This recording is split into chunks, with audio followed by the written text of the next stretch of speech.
अस्सलाम वालेकुम। मैं उम्मीद करता हूं कि आप खैरियत से होंगे। ये अभी देखें हम आए हुए हैं, ये बारिश हुई थी जहां इधर पानी रुक गया था। पूरा क्रिकेट का जो ग्राउंड है पूरे में पानी था। अभी पानी सूख गया है तो अभी जो है दोस्त आ गए हैं, इनको कितने दिन से क्रिकेट इनकी रुकी हुई थी। ये बैठे हैं, ट्रैक्टर वाले को फ़ोन किया है, वो आ रहा है।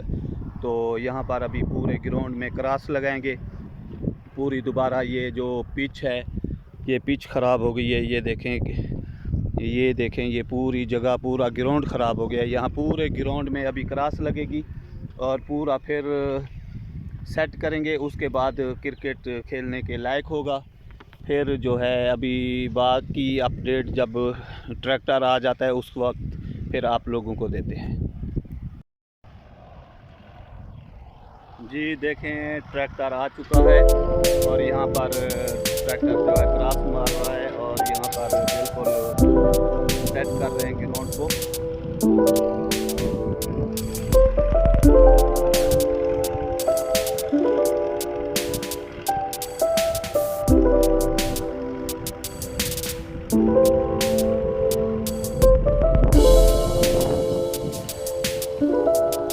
यहाँ पर थोड़ा ज़्यादा ख़राब है।